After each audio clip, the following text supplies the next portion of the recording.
دوستو جس طرح سے اللہ تعالیٰ کی ذات پر ایمان لانا ضروری ہے، بالکل اسی طرح سے فرشتوں پر بھی ایمان لانا ضروری ہے، اور قرآن کریم کے اندر 88 مرتبہ فرشتوں کا ذکر موجود ہے۔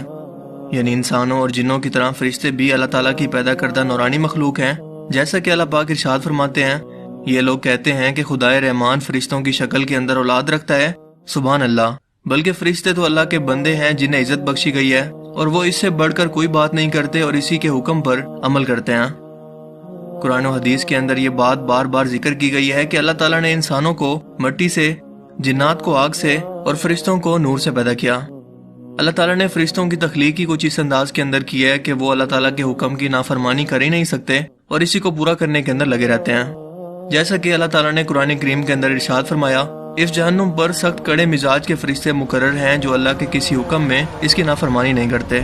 اور وہی کرتے ہیں جس کا انہیں حکم دیا جائے۔ فرشتے نورانی مخلوق ہیں جنہیں ان کی اصلی شکل و صورت کے اندر دیکھنا انبیاء اور رسول کے علاوہ کسی کے لیے ممکن نہیں، اور یہی وجہ ہے کہ ہمارے ارد گرد لاتعداد فرشتے اپنے کاموں کے اندر مصروف ہیں لیکن وہ ہمیں دکھائی نہیں دیتے۔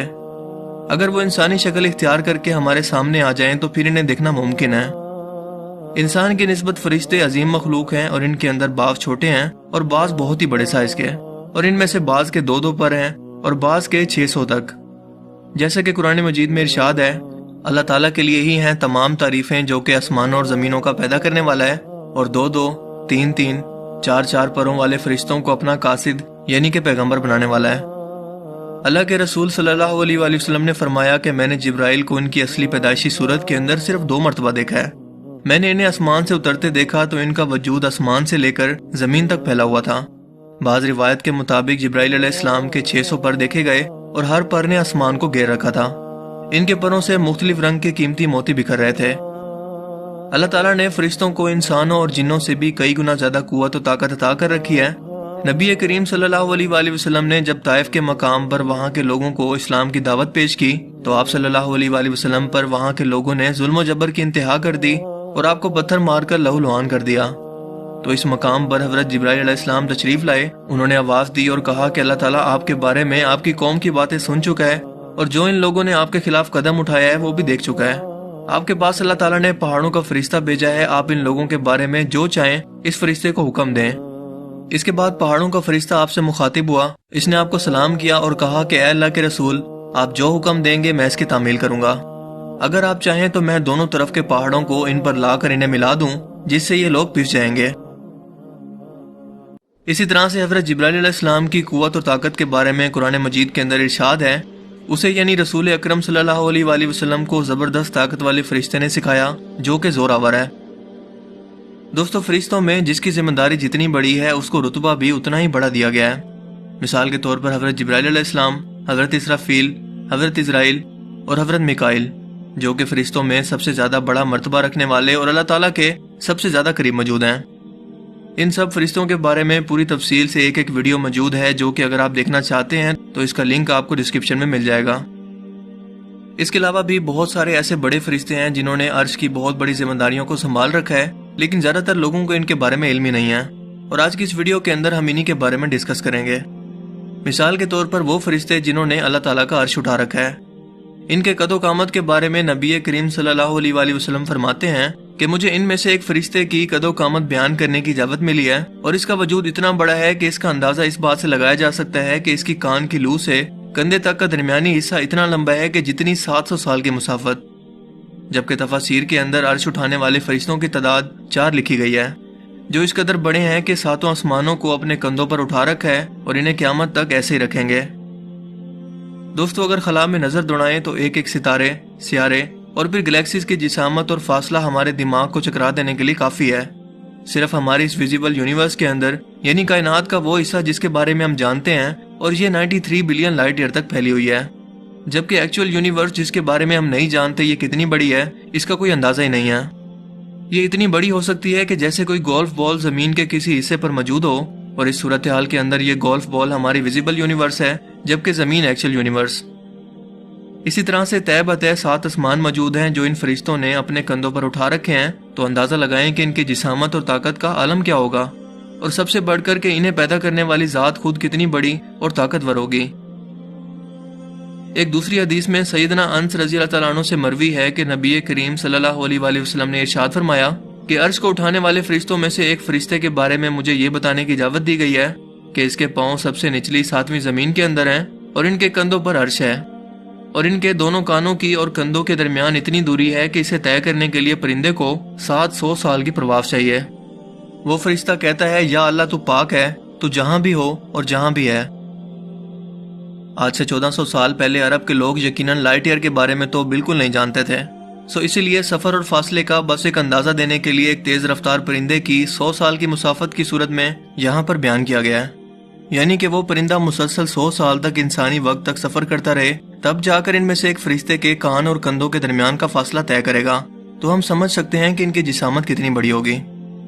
لیکن قیامت کے روز 7 آسمان بھی فنا ہو جانے ہیں اور ان فرشتوں کو بھی آخرکار موت آنی ہے۔ اسی طرح سے فرشتوں کی مزید اہم ترین شخصیات کے اندر جہنم کے دروغہ حضرت مالک کا ذکر قرآن کریم میں کچھ اس طرح سے موجود ہے، اور وہ دوزخ کے فرشتے سے پکار کر کہیں گے کہ اے مالک، تمہارا پروردگار ہمارا کام ہی تمام کر دے۔ وہ جواب دے گا کہ تمہیں اسی حال کے اندر رہنا ہے، یعنی کہ مالک نام کا فرشتہ جہنم کا انچارج یعنی کہ ہیڈ آف ڈپارٹمنٹ ہے۔ جب جہنمی لوگ عذاب سے تنگ آ کر مالک سے کہیں گے کہ اللہ تعالیٰ سے درخواست کرو کہ ہمیں ایک ہی بار میں موت دے دے، بار بار کا یہ عذاب ہم سے برداشت نہیں ہوتا، لیکن مالک جواب دیں گے کہ یہ تو تمہارا ہمیشہ کا ٹھکانہ ہے، یہاں تک کہ دوزخیوں کی چیخو پکار اور مالک فرشتے کے جواب کے درمیان 1000 سال کا زمانہ گزر جائے گا۔ جب جہنمی لوگ جہنم میں قیامت کے روز حساب کتاب کے بعد لائے جائیں گے تو مالک ان سے پوچھیں گے، اے بدبختو، کیا تمہارے پاس کوئی پیغام لانے والا یا تمہیں سیدھے راستے پر بلانے والا کوئی نہیں آیا تھا؟ وہ کہیں گے کہ آیا تھا، پر ہم لوگوں نے جھٹلا دیا۔ بالکل اسی طرح سے جنت کے انچارج فرشتے کا نام، جن کا نام رضوان ہے، بہت سی احادیث مبارکہ کے اندر ان کا ذکر موجود ہے۔ قرآن کریم کے اندر ہے کہ جب جنتی لوگ جنت کے دروازے پر پہنچیں گے تو جنت کے محافظ ان کا استقبال کرتے ہوئے فرمائیں گے، سلام ہو آپ پر، آپ لوگ بہت اچھے رہے، اب اس جنت میں ہمیشہ ہمیشہ رہنے کے لیے آ جائیے۔ یہی وہ فرشتے ہیں جو سب سے پہلے اللہ کے رسول صلی اللہ علیہ وآلہ وسلم کا استقبال کرنے کے لیے جنت کا دروازہ کھولیں گے، جبکہ باقی لوگوں کے لیے یہ کام جنت کے فرشتے کریں گے۔ حضرت سیدنا عبداللہ ابن عباس رضی اللہ تعالیٰ عنہ سے مروی ہے کہ رحمت عالم صلی اللہ علیہ وآلہ وسلم کا فرمان ہے کہ جب رمضان شریف کی پہلی تاریخ آتی ہے تو عرش عظیم کے نیچے سے مسیرہ نام کی ہوا چلتی ہے جو جنت کے درختوں کے پتوں کو ہلاتی ہے۔ اس ہوا کے چلنے سے ایسی دلکش آواز بلند ہوتی ہے کہ اس سے بہتر آواز آج تک کسی نے نہیں سنی۔ اس آواز کو سن کر بڑی بڑی آنکھوں والی حوریں ظاہر ہو جاتی ہیں، یہاں تک کہ جنت کے بلند محلوں پر کھڑی ہو جاتی ہیں اور کہتی ہیں، ہے کوئی جو ہم کو اللہ تعالیٰ سے مانگ لے، ہمارا نکاح اس سے ہو جائے۔ پھر وہ حوریں جنت کے دروغہ حضرت رضوان سے پوچھتی ہیں کہ آج یہ کیسی رات ہے؟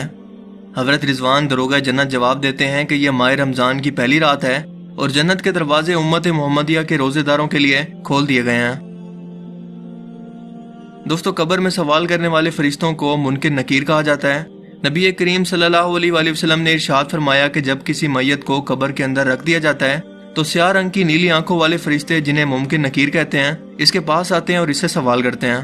یعنی کہ یہ مخصوص فرشتے موت کے فوراً بعد قبر کے سوال کرنے پر مامور ہیں۔ بالکل اسی طرح سے فرشتوں ہاروت و ماروت کا ذکر بھی قرآن مجید کے اندر موجود ہے، جو کہ بابل کی سرزمین پر انسانی شکل کے اندر ظاہر ہوئے تاکہ لوگوں کو جادو کا علم سکھا کر ان کی آزمائش کر سکیں۔ حضرت داؤد علیہ السلام اور ان کے بیٹے حضرت سلیمان کے دور کے اندر یہ شہر بابل میں اترے اور لوگوں سے کہا کہ جادو کا علم سیکھنا کفر ہے اور ہم تم لوگوں کی آزمائش کے لیے آئے ہیں، لیکن اگر تم پھر بھی سیکھنا چاہتے ہو تو ہم تمہیں سکھا دیں گے، لیکن جان لو کہ یہ کفر ہے۔ جیسا کہ قرآن کریم کے اندر بیان ہے کہ یہ یعنی کہ بنی اسرائیل اس چیز کے پیچھے لگ گئے جو شہر بابل کے اندر ہاروت و ماروت نامی 2 فرشتوں پر نازل کی گئی تھی۔ اللہ تعالیٰ نے انسانوں کی حفاظت پر بھی خاص فرشتوں کو مقرر کر رکھا ہے، جیسا کہ اللہ پاک فرماتے ہیں کہ ہر شخص کے آگے اور پیچھے وہ نگران فرشتے مقرر ہیں جو اللہ کے حکم سے باری باری اس کی حفاظت کرتے ہیں۔ صحیح بخاری کی حدیث میں ہے کہ فرشتوں کی ایک جماعت دن کے وقت انسانوں کی حفاظت پر مامور ہے اور دوسری جماعت رات کے وقت ان کی حفاظت کرتی ہے۔ ابو داؤد کی ایک روایت حضرت علی رضی اللہ تعالیٰ عنہ سے مروی ہے کہ یہ فرشتے مختلف حادثات سے انسانوں کی حفاظت کرتے ہیں، اور جب اللہ تعالیٰ کا حکم ہو کہ اس شخص کو تکلیف کے اندر مبتلا کرنا ہے تو یہ فرشتے وہاں سے ہٹ جاتے ہیں۔ بعض فرشتے انسان کے اچھے اور برے اعمال لکھتے رہتے ہیں، جن کو کرامن کاتبین کہتے ہیں۔ ان فرشتوں کے متعلق اللہ پاک ارشاد فرماتے ہیں کہ حالانکہ تم پر کچھ نگران فرشتے مقرر ہیں، وہ معزز لکھنے والے جو تمہارے سارے کاموں کو جانتے ہیں، کے علاوہ مزید فرمایا کہ اس وقت بھی جب اعمال کو لکھنے والے 2 فرشتے لکھ رہے ہوتے ہیں، ایک دائیں جانب سے اور دوسرا بائیں جانب بیٹھا ہوتا ہے۔